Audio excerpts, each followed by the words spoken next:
The news keeps getting worse for Hewlett-Packard Co. HPQ negative 10.90%.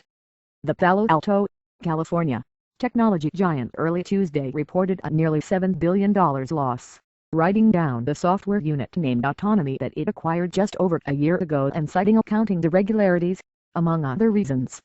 It was HP's second straight quarter with a big write-down, with the charge this time totaling $8.8 billion. The company stock, already trading near a 10-year low, plunged another 12% in early trading and was recently trading at $11.60.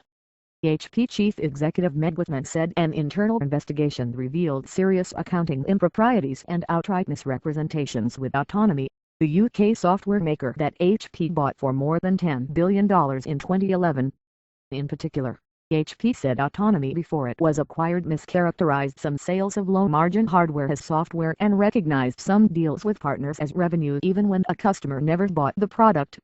Ms. Whitman said HP has alerted the U.S. Securities and Exchange Commission and the UK Serious Fraud Office and requested that they open criminal investigations. The company said it's also seeking civil recourse, though Ms. Whitman stressed any such outcome could take years. Of the $8.8 billion charge related to the write-down, more than $5 billion is related to the accounting issues. An SEC spokesperson couldn't immediately be reached. The U.K.'s Serious Fraud Office declined to comment on HP's announcement. Overall, for the fiscal fourth quarter ended October 31, HP said it swung to its $6.9 billion loss while revenue fell 7% from a year earlier. It was the technology giant's fifth straight quarter of big declines. The trend, as Whitman said, is likely to continue. HP last month said it expected revenue in the current fiscal year to fall in each of its biggest businesses. It said it expected per-share profits for the year of $2.10 to $2.30, or between $3.40 and $3.60 excluding one-time charges. The company reiterated that guidance Tuesday, while projecting current quarter earnings between 34 cents and 37 cents per share, or between 68 cents and 71 cents excluding one-time charges. The forecast assumes that the second half of the new fiscal year will be better than the first, which contributed to Tuesday's sell-off. "I think that's pretty optimistic," said Rob Sierra, an analyst at Evercore Partners. EV are negative 1.05%. Management's credibility isn't that high, so when they guide for a recovery in the second half, investors take that with a big bag of salt. He said investors expected an Autonomy write-down, just not for the cited reasons. "Things just keep getting worse, not better," he said. A Silicon Valley icon, HP became the world's largest technology maker by revenue selling personal computers, printers and other products and services for businesses. But it's been hurt by several factors, including CEO and executive turnover, slowing demand for some products and mounting debt. The Autonomy news added a new element.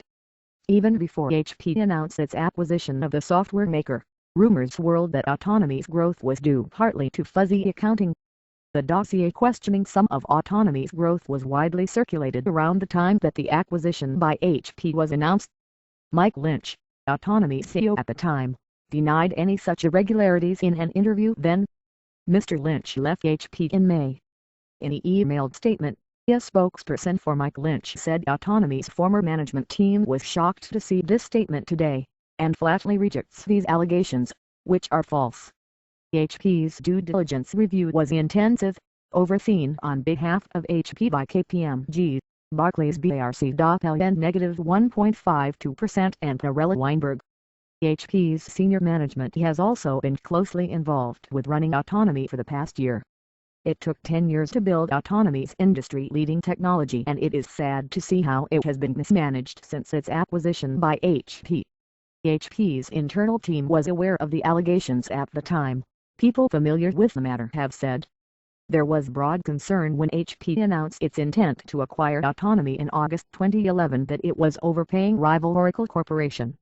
ORCL negative 0.56% even ran a publicity campaign stating that it had a chance to buy Autonomy but passed because it was too expensive. At the time, one of the people familiar with the matter said HP was looking for a way to unwind the deal before it closed but couldn't find any material accounting issues. On Tuesday, Ms. Whitman said the company relied on Deloitte's audit of Autonomy and had hired KPMG for an additional review. Neither firm found any irregularities, she said. HP's internal investigation was launched after a senior Autonomy executive came forward in May, following Mr. Lynch's resignation from HP. The Deloitte spokesperson couldn't be reached. A spokesperson for KPMG declined to comment, citing client confidentiality. Ms. Whitman, who was on HP's board when the Autonomy deal was announced, blamed the mistake on her predecessor, Leo Apotheker, and the company's former strategy chief, Shane Robison. The two people who should have been held responsible are gone, she said, noting that the mergers and acquisition function now report to HP's finance chief. In a statement, Mr. Apotheker said he was both stunned and disappointed to learn of HP's allegations. He said the due diligence process was meticulous and thorough, and included two of the world's largest and most respected auditing firms working on behalf of HP. He added that he will assist HP and the authorities to get to the bottom of this. Mr. Robison didn't immediately respond to requests for comment. HP General Counsel John Schultz said in an interview that he was aware that there were rumors about accounting issues at Autonomy before the deal closed, but that HP was shown significant documentation from former Autonomy executives refuting the allegations. In hindsight, it's fair to say those refutations were questionable, he said.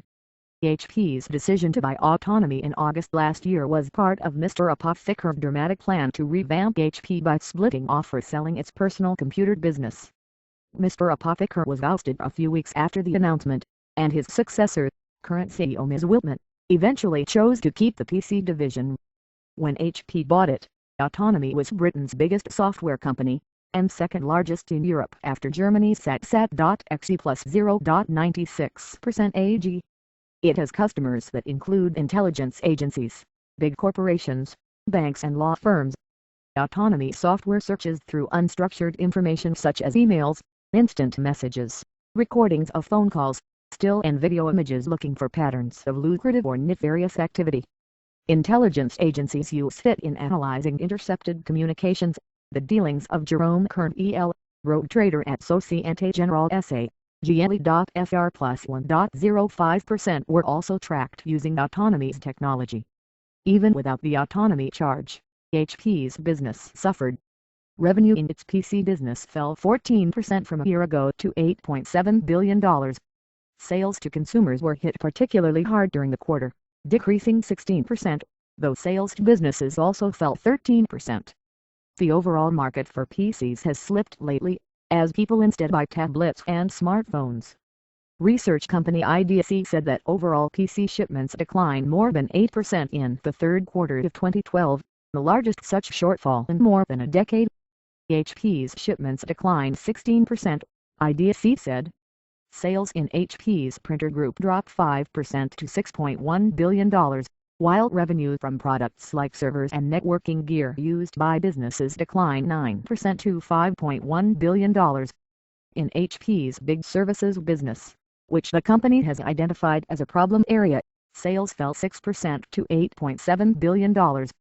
Overall, HP said revenue for the quarter was $30 billion compared with $32.1 billion a year earlier.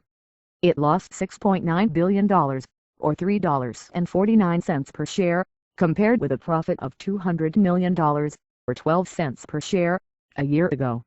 Earnings per share were $1.16 excluding one-time charges.